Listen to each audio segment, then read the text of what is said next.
Bonjour à tous, bonjour tout le monde. J'attends que les premières personnes se connectent pour ce live. On est pile à l'heure, hein. Il est 12h30 et on a la chance aujourd'hui de rendre visite à une architecte et son client dans un chantier très particulier à Paris. Je vois que les premières personnes se connectent, ravi de vous retrouver. Bonjour à tous, bonjour aux premières personnes qui sont là, vous êtes de plus en plus. Je suis ravi. Est-ce que vous pouvez me confirmer que le son est bon? Parce que vous voyez, j'ai un petit micro. Alors, je me suis rendu compte parce qu'on commence ce live dans la rue que c'était mieux d'avoir un micro, mais j'en ai qu'un seul qui fonctionne. Alors, est-ce que vous pouvez me dire juste rapidement si le son est bon pour qu'on puisse entamer ce live doucement bonjour Déborah, bonjour tout le monde, bonjour. Ravi de vous retrouver, Sophie aussi, ravi de te retrouver. Tout est ok, magnifique. Bon voilà, c'est un live assez particulier parce que vous connaissez l'architecte, vous connaissez le client parce que pour ceux qui suivent un peu nos lives, on a suivi le chantier d'un appartement à Paris, dans le 14e, du début à la fin. Et ce même client et cette même archi, en fait, travaillaient en parallèle sur un immense chantier, un très gros chantier à Paris, rue de Seine, dans le 6e arrondissement. Il s'agit en fait d'une rénovation d'une galerie qui a vocation à exposer des meubles, donc une grande galerie. Et puis là, cette galerie est en travaux, en plein travaux, et on va donc pendant 45 minutes, 1 heure, comme une petite souris, suivre les travaux de cette galerie qui est en pleine rénovation, poser les questions à l'architecte Léa Carbonneau, au client Paul. Et puis on est donc dans une rue particulière à Paris, on est rue de Seine, et vous savez peut-être, hein, pour tous les aficionados, toutes les personnes intéressées par la décoration, que c'est une semaine spéciale parce que c'est la Paris Déco Off, juste avant la Paris Déco Off.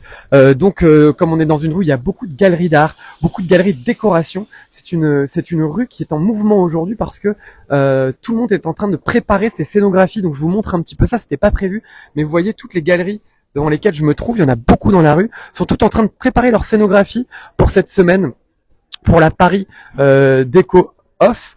Et donc vous voyez, ouais, même dans la rue, on voit qu'il y a une scénographie particulière avec ces petits lampions un petit peu aussi. Donc voilà, on a beaucoup de chance d'être dans cette rue. Et puis j'arrive tout doucement, on rejoint donc Léa et Paul qui vont récupérer mon micro et nous raconter un peu ce qui se trame ici. Il me semble que ça n'a rien à voir avec la Paris Déco Off Week. C'est rien à voir, mais quand même, on a affaire un peu à la décoration, on a affaire à des grands travaux parce que c'est l'ouverture d'une galerie. Bonjour Léa, bonjour Paul, ravi de vous retrouver. Je vous passe le micro pour que vous me disiez un peu ce qui se trame par ici. Tu peux peut-être nous faire l'introduction générale? Bien sûr, et avec grand plaisir. Donc bonjour à tous. Donc aujourd'hui, on se retrouve tous les trois pour vous présenter de nouveaux travaux que nous sommes en train d'accomplir, Léa et moi.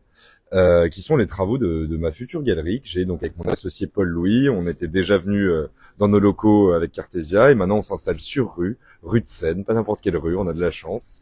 Et donc c'est Léa qui s'occupe de toute la partie architecture et rénovation de notre galerie. Donc là nous sommes en plein travaux. On est au début, on a eu déjà affaire à la phase de curage qui s'est très bien passée et là on est sur le début des travaux et la galerie est censée ouvrir le 17 février. Voilà. Donc je donne maintenant le micro à Léa de 3L Architecture. CRB. Alors Léa, quel est ton rôle toi dans ce Bonjour. projet-là?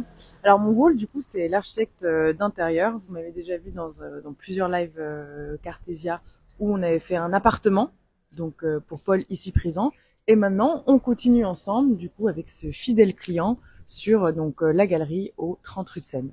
Donc on peut avancer ensemble et s'en rapprocher. Allez, on te suit Léa, c'est toi qui as le micro, donc c'est toi qu'on entend. Super. On peut aller vers la galerie qui se trouve où à peu près?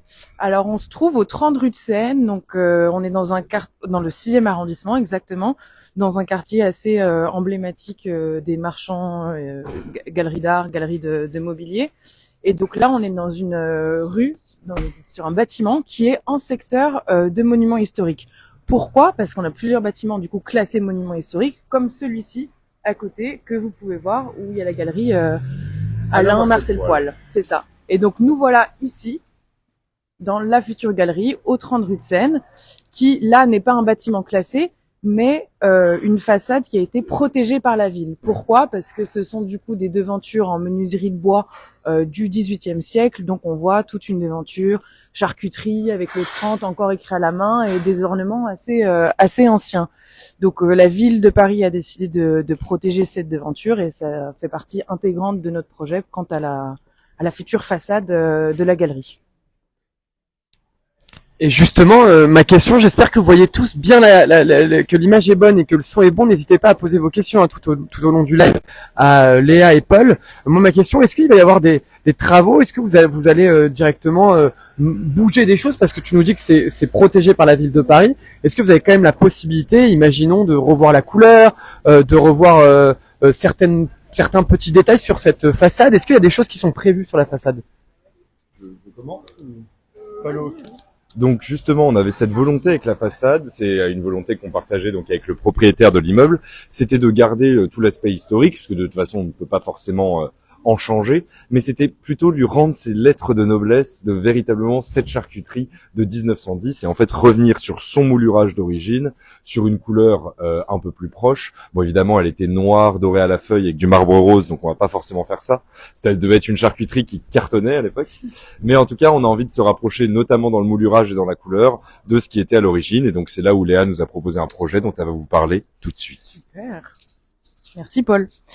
En effet, du coup, on a fait pas mal de recherches historiques. On a retrouvé notamment que cette façade faisait partie d'un livre qui avait été édité dans le XVIIIe siècle sur la décoration des commerces, sur comment bien agencer, comment bien montrer sa devanture, comment vendre son commerce à travers la devanture.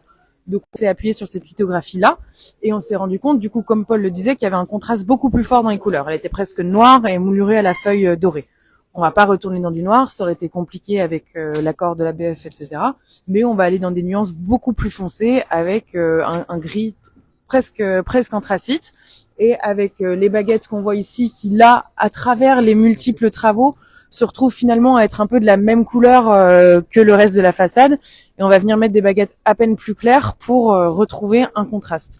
L'autre chose Ah, merci Paul. Donc là, ce que tu nous présentes, tu peux le dire Léa. C'est une lithographie de Ramousset qui date de la fin du XVIIIe siècle sur notre façade. Et l'autre chose que vous pouvez remarquer ici, c'est qu'il y avait un réel... la façade à l'époque, c'est ça. Vous allez faire. C'est ça. Et ce que vous pouvez remarquer ici, c'est qu'il y a un réel rythme de travée. C'était quelque chose de composition qui était très classique à cette époque-là. Donc on voit la ligne ici qui se continue sur le trumeau là. Et on voit ici que dans les panneaux de l'imposte, on a une continuité de cette ligne. Là, avec les plusieurs travaux qu'il y a eu, vous pouvez voir ici qu'il y a juste un grand bandeau avec une moulure assez simple en demi-cercle. Ce qu'on va faire, c'est venir mettre des moulures beaucoup plus travaillées pour comme celles d'en haut qui, elles, sont d'origine, pour revenir se rapprocher de la façade originelle. Pareil, là où vous voyez ici, hop, on va venir retrouver une continuité avec le trumeau en haut et le trumeau du bas et avoir du coup 3 panneaux pour retrouver le rythme d'origine. Ah oui, donc on retrouve les 3 panneaux d'origine. C'est ça. Avec est-ce que des inscriptions, parce qu'on retrouvait à l'intérieur des inscriptions. Non, il y en aura simplement une au centre qui sera l'inscription du nom de notre galerie, Pulp Galerie, et donc qui sera dans la même continuité que la fenêtre. C'est ça. Donc on aura un premier encadrement, un encadrement central ici où il y aura marqué Pulp Galerie, à côté 2 autres panneaux, un de chaque côté. Mais qui eux seront vides. Et qui eux seront vides. C'est ça. Et pour ce genre de travaux, à quel type d'artisan vous faites appel ? On a quand même aussi c'est de l'artisanat assez précis. Bien sûr. Est-ce qu'il y a vous faites appel à des artistes ou comment est-ce que ça Alors, fonctionne ? il y a, si je ne vous dis pas de bêtises, 4 artisans qui vont intervenir sur la façade. En les citant, on va vérifier s'ils sont bien 4. Le premier est donc celui qui va venir refaire les enduits. Donc les enduits, ça va être justement toutes ces petites reprises, comme vous pouvez le voir sur la corniche à l'étage. On a le bois qui s'est un peu altéré avec le temps, avec la pluie, etc. Donc on va remettre tout ça en état. Le second, c'est celui qui va venir refaire le moulurage au rez-de-chaussée. Donc là, on va faire sauter les baguettes et on va en reposer des nouvelles. Ensuite, il y aura la mise en peinture. Et ensuite, il y aura le lettrage. Et donc le lettrage va être fait par un jeune artiste qui s'appelle Amaury, qui donc va venir recréer le 30, écrire le Pulp Galerie dans la partie centrale, avec une police qui est encore à définir, mais qui va être assez proche de celle-ci. On a fait le choix esthétique de ne pas rester sur notre logo qui est assez design 80, assez péchu, pour rester dans quelque chose de plus sobre et qui va un peu plus se rapprocher du décorum de la rue. Donc ce sera une police un peu plus sixième, comme on dit. On retrouve pas la police de la Pulp Gallery, Non. mais vraiment, on se noie un peu dans la masse. Exactement. Dans ce qui se fait, actuellement dans Mais la rue pour Seine. garder aussi quand même notre identité, il y aura sur la porte une vitrophanie, donc cet autocollant transparent sur lequel il y aura notre logo. Et au premier étage, on aura un magnifique bandeau qui va déposer sur la rue, sur lequel il y aura également notre logo. Magnifique. Je crois que Léa veut nous montrer un peu des projections de cette façade. Oui, donc voilà, ça c'était du coup l'élévation de la façade existante. Ça, c'est les trames qu'on vient retrouver, qui sont du coup qui font écho à ces trames originelles là. Et après, on a fait, juste pour que vous vous rendiez compte, ça c'était quand on faisait la recherche, quelques tests, donc avec écrit Pulp Gallery tel qu'on va le faire, ou bien avec écrit Pulp Gallery avec le logo. On n'aimait pas trop ce que ça donnait, donc ça c'était les tests de dessin. Et après, on a fait différents tests chromatiques, donc avec des perspectives à chaque fois de ce que ça pourrait rendre, D'accord. Donc là, si on pour va un un peu peu plus aiguiller doucement. nos choix. Là, le choix qui a été retenu, c'est celui de C'est gauche. celui-là, exactement. D'accord. Donc là, on arrive. Regardez un petit peu. On peut se faire un petit avant-après. Donc avant, ce à quoi ça ressemble actuellement. Si vous allez rue de Seine, d'ailleurs, vous pouvez passer devant et voir les travaux tambour battant. Et à quoi puis, ça on ressemblera retrouve- dans le projet. Voilà. Et tout ça, donc normalement mi-février. Ce sera pour donc le 17 février. Magnifique. On a une question de 2T Management qui demande est-ce que vous aviez un cahier des charges au départ comment est-ce que ça a fonctionné au départ? J'imagine que le cahier des charges, c'est vous qui l'avez. C'était assez simple en fait. Moi, j'avais une idée esthétique de ce que je souhaitais pour la galerie. Donc justement, des murs blancs, un béton ciré au sol, et j'avais aussi les contraintes de budget. Et c'est là que Léa a pu intervenir pour m'aider à respecter ce budget, qui était très serré pour le coup pour une galerie de cette taille-là. Et justement, Léa, quel est ton rôle et comment est-ce que tu vis pour l'instant ce projet? Combien de temps? En fait, on peut aussi revenir un peu au départ. Ça fait combien de temps que les travaux ont commencé, que vous travaillez dessus, et comment est-ce que ça se passe pour toi en tant qu'architecte d'intérieur, architecte en chef de ce projet? Raconte-nous un petit peu ton expérience.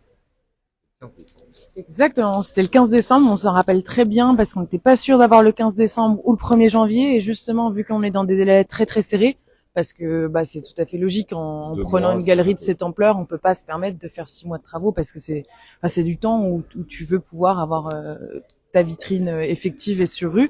Donc on a des délais assez courts. En même temps, on est aussi dans un cadre qui fait que spatialement, c'est un peu tendu aussi. Vous voyez ici la place pour les camions, il y a beaucoup d'enjeux. Presque piétonne.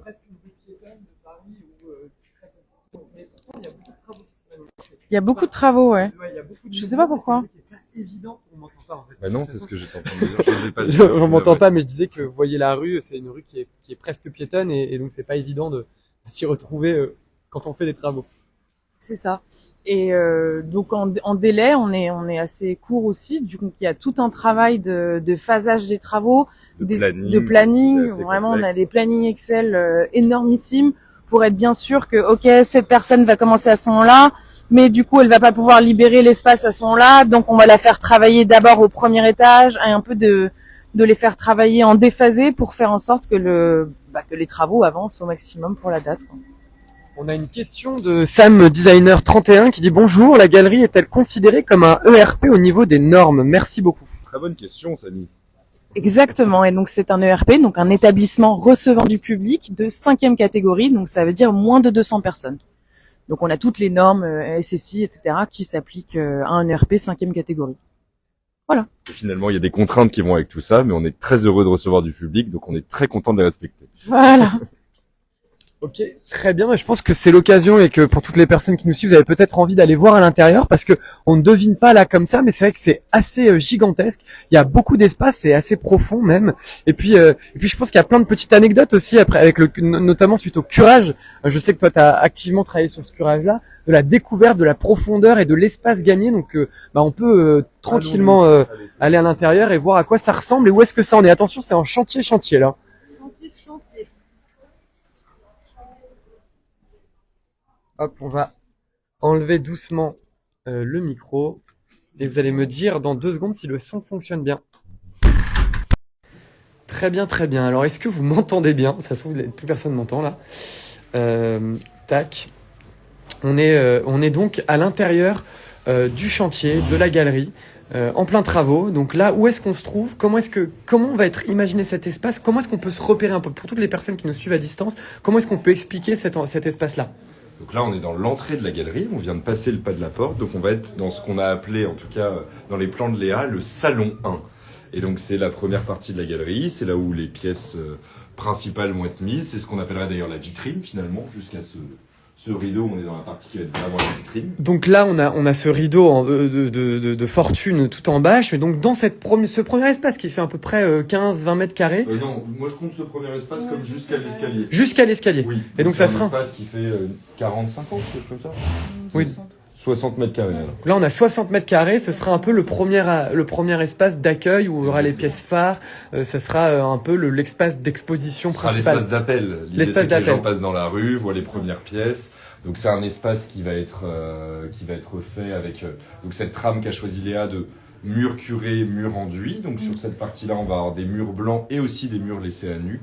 Par exemple, juste derrière toi, on a ces belles briques qui contournent la porte, qui vont être nettoyées et remises à nu. Et donc, ça va faire vraiment le dessin de l'entrée.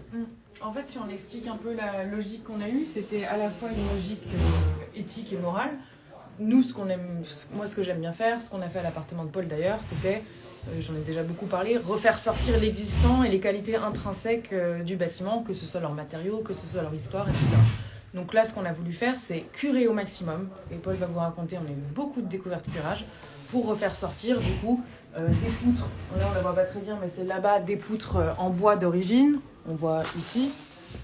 Pour refaire sortir des murs en briques, des murs en pierre. Ouais. Vraiment par exemple, là aussi, on retrouve les briques. Est-ce que ces briques-là, je ne sais pas si vous les voyez bien, est-ce que ces briques-là, on va les retrouver, elles seront à nu aussi? Pas partout. Pas partout. Justement, on a fait mais derrière ressortir la trame structurelle. Et du coup, on a poutre, et on a la même chose à l'étage. Et on va s'en servir comme des trames. Où des fois, on aura du blanc, enduit général, fait avec un fils-net. Et des fois, on va garder les murs curés. Donc pour reprendre l'histoire et la construction du bâtiment et s'appuyer dessus pour du coup avoir notre dessin plus contemporain. C'était non seulement du coup un parti pris de conception, mais c'était aussi un parti pris économique parce que comme vous pouvez l'imaginer, ça ne fait pas faire 100% d'enduit général sur tous les linéaires de murs, mais seulement on a compté de l'enduit général sur, au final ça revient à une 60aine de pourcentage. Donc ça fait aussi une économie. Donc c'était un peu ces deux enjeux-là qui nous ont drivé dans ce concept. Et justement, Paul, toi qui as participé activement à la phase de curage, parce que il me semble que vous avez mis les mains à la pâte aussi, vous les fondateurs de la Pop Galerie, vous avez passé beaucoup de temps, une grosse semaine entière à curer tout cet espace-là. Et ce que disait Léa un peu en préambule, disait que ça a été une semaine de découverte. Raconte-nous un peu comment ça s'est passé, parce que là ici on voit les murs à nu un peu partout, effectivement, mais il faut imaginer qu'il y a de là un mois à peine, c'était un espace qui ne faisait pas du tout 60 mètres carrés. Ah non, c'était beaucoup plus petit, mais déjà, il faut s'imaginer qu'il y a un mois, c'était une galerie qui était en parfait état. C'est important de le préciser. Ouais. Est-ce qu'on aurait des photos? Je sais pas si on aurait des photos. Léa va vous en trouver, mais on était sur un espace qui était déjà une galerie, mais c'était une galerie d'art ancien asiatique, donc avec une esthétique qui ne correspondait pas forcément à ce qu'on voulait. Et donc là, on est à l'intérieur de l'ancienne galerie. C'est exactement. Ça, où tous les murs étaient tout plaqués. Et plaqués, nous, on pensait d'un doublage, d'un mais plaquage. Pas du tout. Il s'avère que je pense que depuis les années 60, les galeries qui ont eu ces lieux se sont juste collées les unes sur les autres pour limiter les coûts des travaux.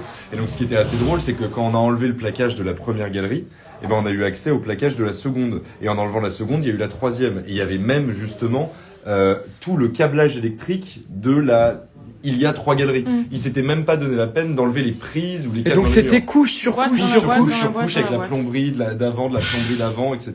Donc en fait, ce qui est dingue, c'est qu'on a gagné, je pense, à peu près 25-30 cm. Ah bah on le voit au sol, ouais. On voit où était le sol justement, donc on a quasiment 30 cm. D'ailleurs, sur cette photo-là, on voit du coup que le plaquage arrivait vraiment à ce niveau-là. C'est ça. À la brique, ouais, c'est ça. Exactement. Si je mets mon bras. Donc on a gagné presque tout un ça avant-bras. avec des briques. Et donc c'est énorme parce que tout ça, parce que là on le voit sur un petit espace, mais là on parle de presque 100 mètres carrés. Oui, la galerie fait un peu moins de 140, mais je pense qu'on a gagné 10 à 15 mètres carrés officiellement avec tout ça, peut-être un peu plus dans les coins, mais on a vraiment gagné un espace de dingue, notamment à l'étage. C'était de belles découvertes, c'était un curage qui était donc beaucoup plus intense que prévu. On a sorti presque 12 tonnes de murs, de sol.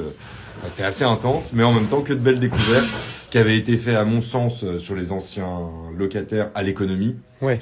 Mais c'était une époque où je pense le mètre carré à Paris coûtait moins cher. C'est des gens qui vendaient des plus petits objets, donc qui n'avaient pas forcément besoin d'espace. Donc pour eux, c'était plus économique de juste venir par-dessus. Ouais, comme ça, on s'embête pas à avoir toute la phase de Là où curage. moi, je vends des canapés très gros, et ben évidemment, Oui, j'ai c'est ça besoin aussi. de gagner de la place. Pour les personnes qui nous rejoignent rapidement, après on va s'enfoncer un peu sur cet espace-là, parce que vous allez le découvrir. On n'a pas que 60 mètres carrés, hein, c'est plus profond encore, et il y a un étage. Mais pour les personnes qui nous rejoignent et qui n'ont pas encore eu l'occasion de voir les lives qu'on a fait ensemble et ton métier, donc tu es galeriste, et justement pour qu'on puisse se projeter aussi sur cet espace, quel type de meubles, qu'est-ce que tu vends concrètement et qu'est-ce qu'on retrouvera ici? Donc moi je vends des meubles des années 80 à 2000, j'ai une galerie avec mon associé qui s'appelle Pulp Galerie, P-U-L-P, et ça fait 3 ans qu'on fait ça, on vend tout type de meubles, donc ça va du bureau, de la table de salle à manger, canapé à table basse, enfin tout ce que vous pouvez imaginer par les meubles. C'est souvent assez lourd et assez volumineux, ça dépend des pièces, mais en tout cas, tout comme tout bon marchand de design, il faut quand même avoir un espace où il y a de la place. Pour 2 raisons. L'une, c'est pouvoir laisser aux gens l'opportunité de tourner autour des meubles et de vraiment en profiter. Et l'autre, c'est que ce sont des pièces qui sont assez chères. Donc évidemment, quand on présente des choses assez chères, c'est bien que ça respire. Ouais. C'est une théorie que je donne tout souvent. Si vous voulez vendre un tout petit monnaie de 15 cm, eh bien, il faut le mettre tout seul sur un mur. Il aura l'air majestueux. Alors qu'en plein milieu de 10 tableaux, ça aura l'air juste d'un petit tableau.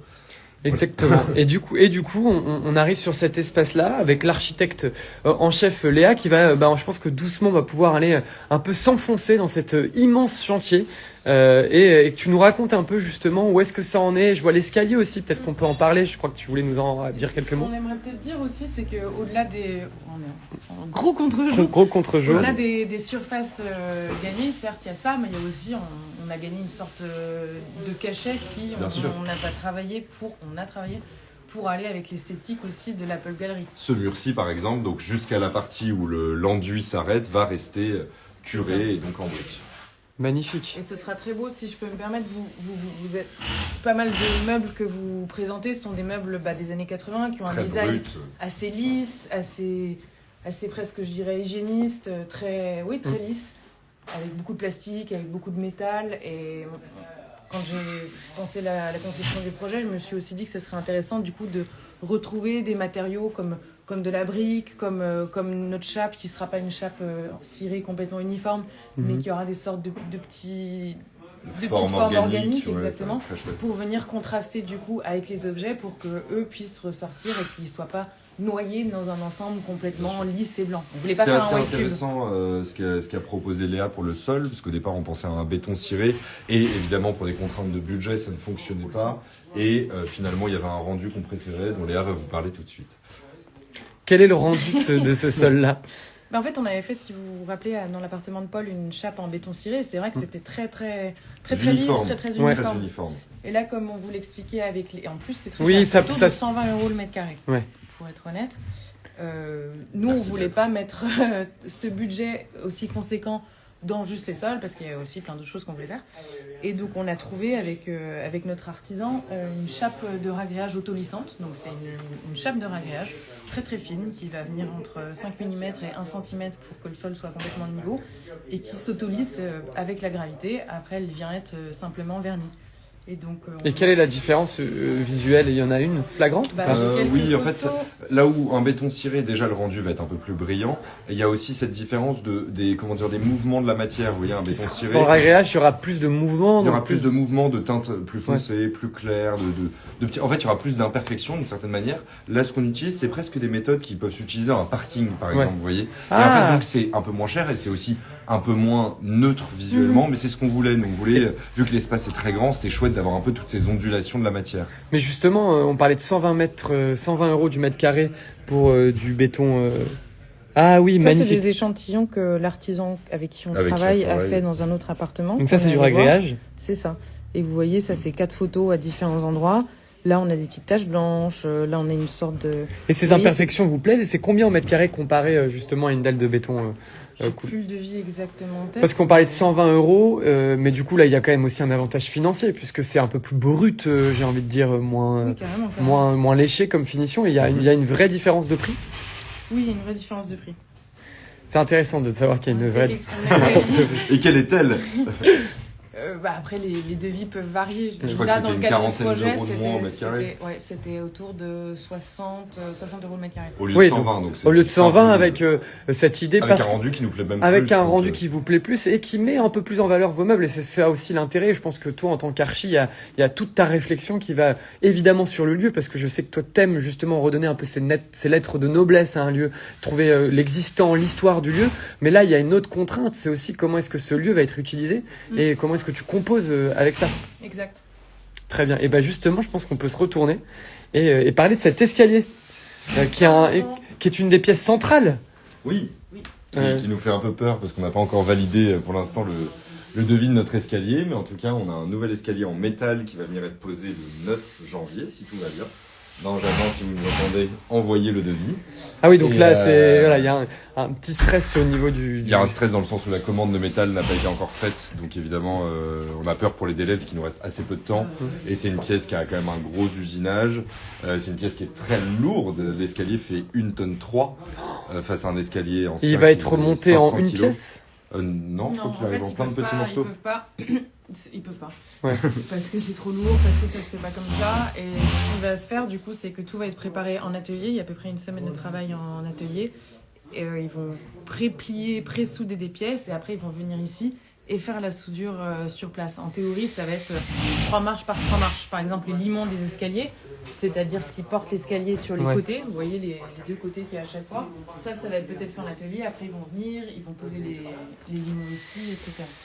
Et il faut savoir aussi que vu qu'on entreprend des gros travaux, on va mettre cet escalier aussi aux normes, là où il ne l'était pas. Donc la trémie, donc la taille du trou que vous avez juste ici va être agrandie. L'escalier va être plus large et plus profond. Mais au moins, on aura un escalier totalement aux normes. Normes ERP. Aux normes ERP, ok, c'est ça. Ce qui, d'une certaine manière, évidemment, engendre des coûts supplémentaires, donc ce qui aurait pu être un frein pour nous, mais vu qu'on refait un escalier, on est obligé. Mais finalement, étant marchand de meubles, ça m'arrange parce que j'aurai plus de place pour la circulation. Pour pouvoir justement monter les meubles. Imaginez-moi avec un grand plateau de verre, et finalement, je serais bien content d'avoir un escalier plus large et plus profond. Effectivement. Et du coup, cette idée d'escalier, comment est-ce qu'elle vous est venue? Parce que c'est un escalier original qui coûte en plus un certain budget. Il y a un parti pris artistique, créatif. Est-ce qu'on a des photos? Est-ce qu'on peut se projeter un petit peu? Là, pour le coup, c'était vraiment ce que je voulais. Mon associé et moi, on avait envie de ça depuis le départ. Il y en a un très beau dans la boutique Yves Saint-Laurent de la rue Saint-Honoré qui nous avait vachement marqué. Et c'est vraiment ce genre de pièces de métal. En fait, finalement, ça ressemble beaucoup aux meubles que l'on vend. Ouais. Moi, je trouve que c'est une esthétique qui est quand même assez sobre, finalement, et ce qui me plaît beaucoup. L'escalier qui était avant, c'était quand même un escalier en plaquage de bois avec des bandes LED sur les marches, etc. Enfin, c'est superbe, mais c'était un autre registre esthétique un peu plus lourd. Là, on voulait quelque chose de plus pur. Ah oui, on voit ton dessin. C'est juste un dessin en axonométrie où on voit du coup tout en acier et les marches qui montent. Canon. Magnifique. Et donc aussi, ça contrastait avec du coup les matériaux curés qu'on va remettre à nu. Là, la brique, à certains endroits de la pierre, ici le bois. Donc quand même des matériaux. Parce que là, le bois, justement, t'en parlais de ces 2 poutres tout à l'heure. Je crois que personne n'a trop soulevé. Mais en fait, là, il y a quand même un coffrage tout autour de cette poutre-là. Ouais. Là, le coffrage, on va en refaire un parce que dans le bas de la galerie, on voulait quand même rester consensuel et avoir Des poutres droites. Vous voyez celle d'après, voilà, c'est quand c'est même ça. vraiment le bazar. une poutre droite, des poutres blanches, des murs un peu blancs. Mais à l'étage, par exemple, on montrera après, les poutres qui sont en bois, on va juste les poncer, les repeindre en blanc, mais du coup, on verra vraiment les poutres en bois d'origine. Et elles seront effectivement pas droites du tout. C'est ça. Et c'est moi ou je sais pas, vous voyez peut-être pas, mais j'ai l'impression que ça doit être un effet d'optique. Non. Mais j'ai l'impression que c'est pas droit du tout. C'est pas un effet d'optique. Ah ouais. C'est l'existant, c'est comme ça. L'existant n'est pas droit, donc, ça bouge. D'accord, donc mais le sol donc en haut à l'étage est droit ou pas? Parce que je sais pas si vous le voyez un peu à la caméra. Ceux qui sont là, on a la sensation, et en fait c'est pas une sensation, que ça penche légèrement vers la droite ici, et c'est donc finalement le vieux bâti. Et on a donc, la même chose à l'étage. Du coup, ça amenait des contraintes un peu géométriques, où le faux plafond, on a dû compenser pour avoir un faux plafond plat, mais il fallait avoir assez de plénum d'un côté et de l'autre aussi pour pouvoir mettre notre isolant, etc. Et ça fait partie des surprises du curage, ou c'est des choses qu'on devine et qu'on sait déjà un petit dans peu? l'existence, tu sais qu'il va forcément toujours y avoir des choses comme ça. Donc je pense que tu t'y attends, mais t'espères toujours un peu Oui, que c'est ça. ce soit droit, quoi. Bon alors du coup on a fait la première partie de la galerie, donc cette entrée qui est un peu l'espace principal d'exposition. On retrouve un peu certains éléments, la brique, il y a eu un gros travail de murage.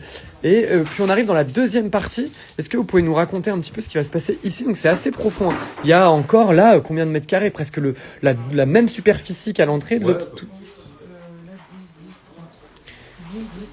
Donc 10, Donc 10 50 et 30 derrière. Ça se séquence en 3 espaces. Donc qu'est-ce que ce sera? Le bureau, ici ce sera ce qu'on appelle le salon 2, ce sera une deuxième partie d'exposition avec donc cette grande double pièce dans laquelle il y aura des meubles. Donc ici, encore une salle d'exposition. On a une autre petite salle avant le bureau qui sera quoi? Une sorte de petite Salle d'exposition aussi. Salle d'exposition aussi. Donc l'exposition va jusqu'au bout. Donc là, si vous voyez à peu près au niveau de la veste bleue. De la veste bleue. Et puis derrière, ce sera vraiment l'espace bureau, C'est quoi. ça, exactement. Et donc là, il y a un travail particulier sur le bureau pour le. On réaménage une cuisine pour pouvoir se faire à manger le midi. On a fait intégrer des prises au sol pour pouvoir avoir nos chargeurs, etc. sous les bureaux. Et puis après, non, c'est un travail qui est assez simple. On garde les murs existants. Avant, c'était un coffre-fort dans cette pièce-là. Là, on garde juste les murs en pierre. On va refaire la même dalle au sol. Et non, il n'y a pas de travail particulier. Ça va juste être une pièce assez simple, mais efficace. Là où, en fait, dans la galerie précédente, les bureaux étaient à l'étage devant la fenêtre. On va y aller. Oui, c'est ça. Nous, on les met plutôt en arrière-boutique pour pouvoir avoir le plus d'espace d'expo possible. Ce qui est, vu les prix d'un quartier comme celui-ci, un peu plus logique. Ouais, c'est ça. On n'est pas obligé de se mettre les bureaux Parce devant que la dans les fenêtre. fenêtres du premier étage, c'est vraiment un espace assez noble, quoi. Oui. Ouais, c'est magnifique avec le cette beau lumière. espace, on n'a pas besoin de ça. Et au contraire, les bureaux dans le fond vont être assez grands. Ça fait 30, donc 30 mètres carrés pour des bureaux. On est 4 dans l'entreprise, donc c'est amplement suffisant. Donc, Magnifique. ça marchera pas dessus. Donc en fait, si on reprend un peu depuis le départ, tout l'espace qu'on a traversé jusqu'à présent, tout cet espace-là, jusqu'à la veste bleue, sera un espace d'exposition. C'est là où, par exemple, 80-90 mètres carrés. au sol en bas. Ouais. Et donc c'est là où les clients, imaginons qui arrivent de rue de Seine, qui veulent visiter la Pulp Gallery, pourront se balader jusqu'au fond. Exactement. Ils pourront même aller dans les bureaux s'ils en ont envie. Voilà. C'est pas une partie cachée. Magnifique. Est-ce qu'il y a quelques petites choses importantes que vous voulez nous raconter sur cet espace du bas avant qu'on file La doucement semaine dernière, moi j'ai fait le curage du faux plafond avec mon associé et notre alternant. Et on a découvert qu'on allait pouvoir réutiliser les rails qui étaient déjà présents. Et surtout, on a découvert qu'on allait pouvoir mettre tout du même niveau. Et ça, c'était quand même une bonne surprise. Parce qu'en fait, ce qu'on voulait, c'était vraiment que les faux plafonds jusqu'au fond soient la même hauteur. C'était pas le cas. Et en fait, en re-réglant les rails existants, on va pouvoir tout reniveler et faire un seul niveau de plafond. Puisque aussi, pareil, je le précise, mais dans la galerie précédente, la galerie en fait s'arrêtait là, s'arrêtait à ce mur-ci. Et d'ailleurs l'étage n'était pas non plus la galerie, il y avait que cette pièce ici. Donc nous du coup vu qu'on rajoute toute cette partie-là, c'est bien d'avoir quelque chose d'uniforme avec le plafond à la même hauteur, le sol à la même hauteur, ça va être quand même nettement plus agréable. Exact. Ça ferait une belle continuité logique entre les deux. Oui, c'est ça, dans l'espace d'exposition qui est quelque chose d'assez fluide. En fait, vu que vous imaginez, là, le mur était totalement cloisonné, il y avait une double porte. En fait, on n'avait pas besoin que tout soit au même niveau. Nous, on a vraiment envie qu'il y ait une lecture jusqu'au fond de la galerie, enfin jusqu'à la partie bureau, qui soit d'un seul coup. Magnifique. N'hésitez pas à poser vos questions d'ailleurs, parce que je vois que vous êtes de plus en plus à nous rejoindre. Et n'hésitez pas à poser vos questions à Paul et Léa sur la galerie et sur les travaux si vous en avez. Je crois que j'en avais vu une tout à l'heure avant qu'on monte doucement à l'étage. Où est-ce qu'on peut retrouver des normes ERP? Je pense que vous pouvez les retrouver Sur les sites de législation. Sur les sites de législation. Sam Designer, je vous suis depuis cet été pour les travaux et vous m'avez donné l'impulsion pour m'inscrire à l'EDAI en août. C'est super. Magnifique, c'est un peu grâce à Léa et Paul. On a de la chance, Léa qui a donné aussi une super conférence il n'y a pas très longtemps. Le 9 décembre. Le 9 décembre sur comment trouver l'inspiration en tant qu'architecte d'intérieur. Donc Léa est passionnée et en plus très douée. Donc c'était une très belle conférence. Donc si ça vous intéresse, n'hésitez pas à aller la voir. Elle est en replay sur YouTube et découvrir aussi Léa dans un autre cadre que les chantiers, là où elle est très douée, mais aussi de la voir transmettre. C'est une belle qualité. Donc voilà, n'hésitez pas. Et puis voilà. On a des questions qui arrivent. Ah, quelle joie. On a Laura qui nous demande, nous avons l'impression que la partie du fond se trouve sur une cour, éclairage zénital, c'est une impression? C'est totalement une impression. C'est les bandeaux de LED que vous voyez dans le fond qui donnent cette impression. Il n'y a pas de toit vitré malheureusement. Désolé. Oui, parce qu'il y a des... Là, on peut pas aller malheureusement jusqu'au bout. Non, parce qu'ils sont en train de couler une dalle en Ils sont en train de faire des travaux au fond, donc on peut pas le faire. Mais après, c'est ces bandeaux de LED qui donnent cette impression zénitale. Ne vous inquiétez pas. C'est ça. Et puis de toute façon, on vous l'a pas dit, mais je pense qu'avant l'ouverture, là, parce que là on est vraiment dans la grosse partie de travaux, donc c'est pas, l'espace n'est pas encore tout à fait lisible, mais on se retrouvera certainement début février. Je pense dans 2-3 semaines, ce serait Là, parfait. vous avez les intentions et on verra comment elles continuent à se mettre en œuvre. Exactement. par la suite. Et ça vous donnera un peu plus d'idées de cet espace-là, et puis on se retrouvera aussi pour un dernier live magnifique lors de l'ouverture Avec grand de plaisir, bien sûr. l'ouverture de la galerie pour voir l'endroit totalement fini avec des meubles. Avec des meubles, ça donnera une belle impression. On a 2T Management qui veut recruter Léa pour un projet, qui demande Léa, projet sur Toulon, est-ce que tu es intéressée? Donc voilà. Eh ben, vous pouvez me contacter sur du coup, ma page Instagram qui s'appelle CRB Architecture, Carbono Architecture. CRB Architecture, donc Carbono voilà, n'hésitez pas à écrire à Léa si vous avez des projets, parce que c'est une jeune archi plus que prometteuse qui commence à faire ses preuves très sérieusement. C'est compliment. C'est mon métier. Est-ce que vous voulez qu'on aille à l'étage? Allez, on va à l'étage. Bah, si vous voulez, moi j'avais une dernière info parce que c'était quelque chose qui n'était pas forcément prévu. Ici, lorsqu'on a fait le curage, on s'est rendu compte qu'on avait un mur en mâche-fer qui était quand même pas forcément en super bon état. On a pensé à curer ce mur, on peut le voir juste au-dessus. Juste au-dessus de Théophane, tac, voilà dans le petit trou. On a commencé à curer un petit peu cette partie-là et on s'est rendu compte que là par contre ça allait demander trop de travail. Donc on n'est pas allé jusqu'au mur structurel de l'immeuble.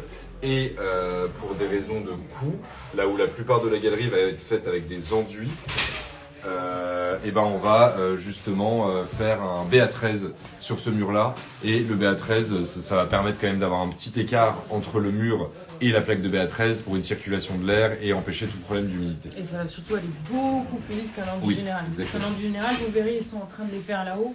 C'est une première couche d'enduit, on ponce, une deuxième couche, un fils-net, on reponce. Il y a beaucoup de travail. Là, ce sera des rails, un BA13 et voilà. Moi je voulais pas. Et visuellement, ça se verra pas tant. Ouais. Ça se verra à la rigueur pour ceux qui sauront du coup, si on touche, si on toque. Oui. Ouais, il y aura Ça, pas la ça, même ça, qualité. Sinon, ça se verra pas. Moi je voulais pas parce que je voulais vraiment garder mes petits 10 cm de profondeur, mais bon, au bout d'un moment, faut arrêter.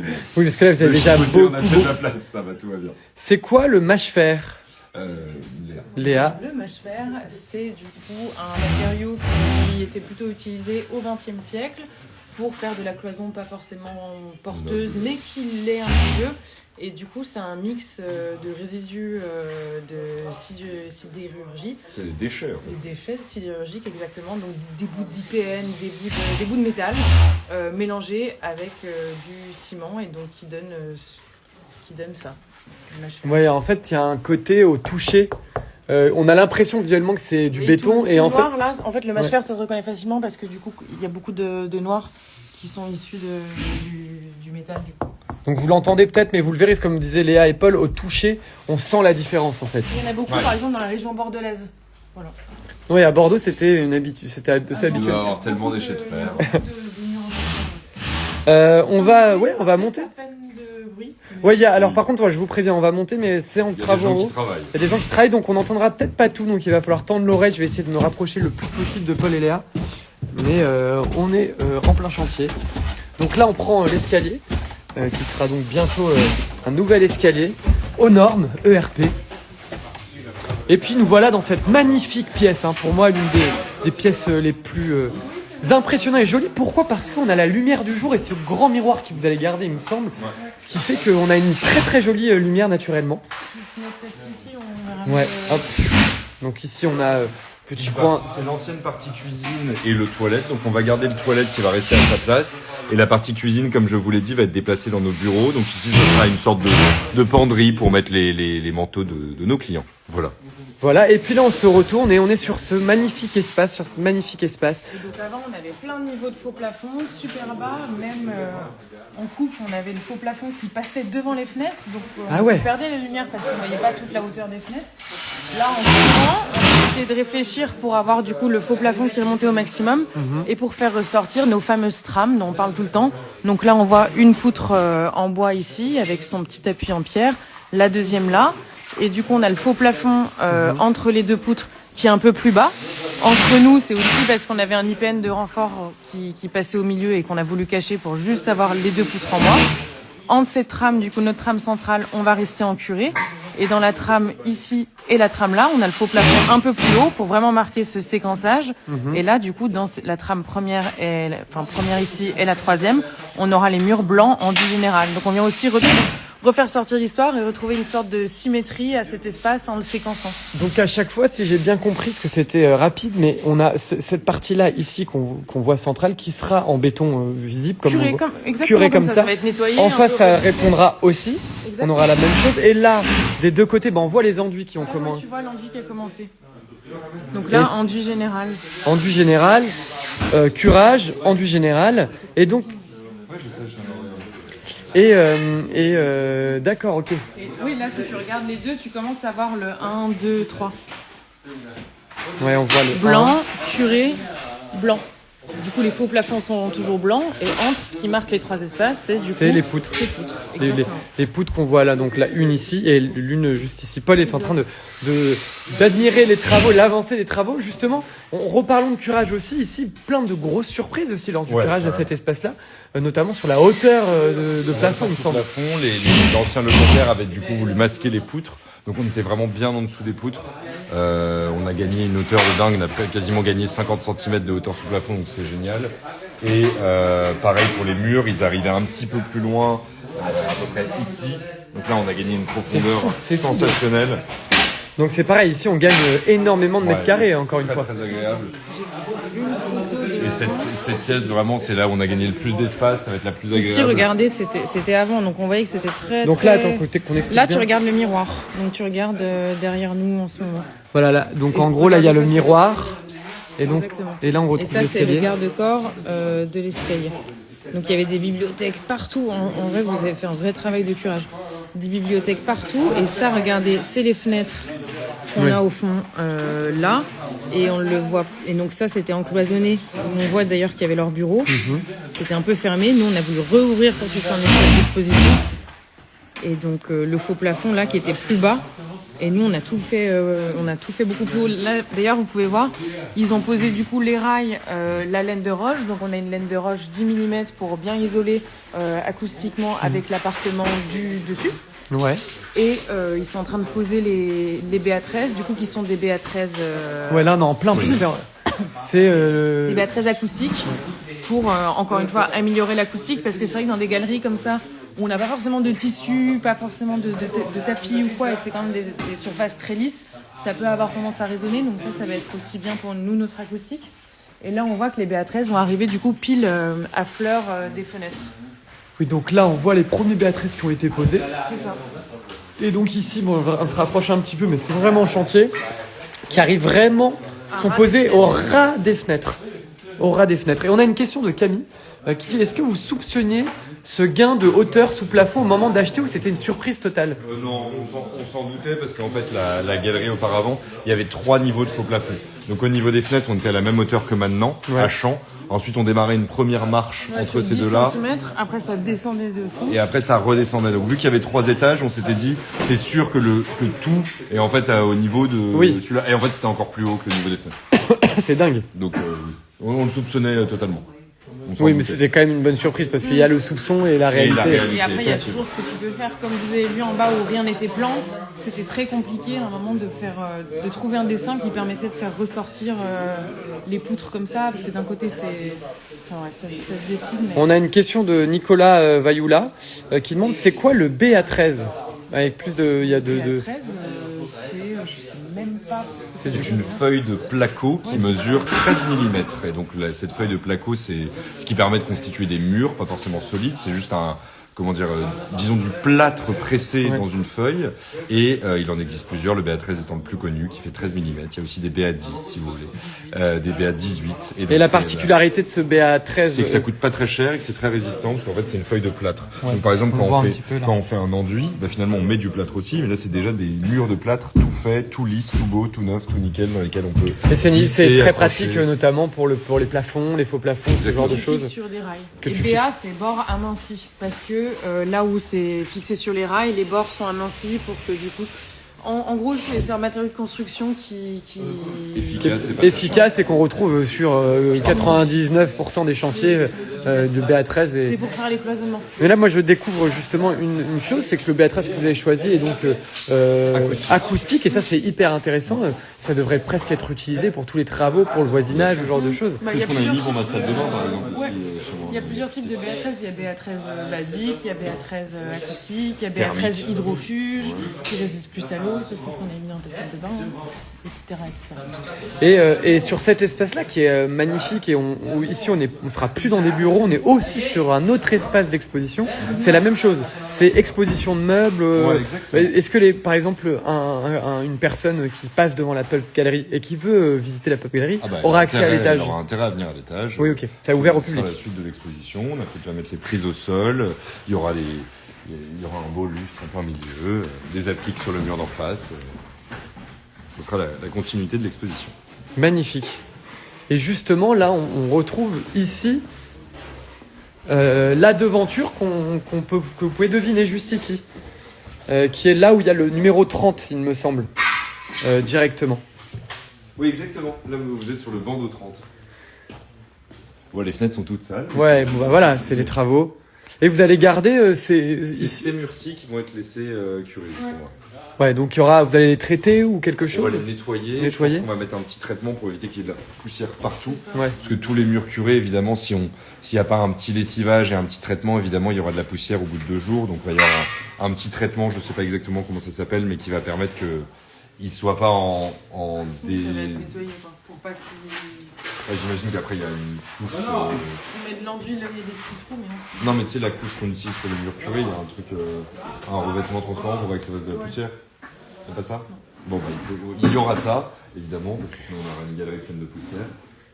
Et Camille demande, est-ce que vous avez prévu un espace de bureau également? C'est ce qu'on disait tout à l'heure, il y a donc un espace de bureau, Paul, c'est ça? Oui, c'est en bas, donc dans le fond de la galerie.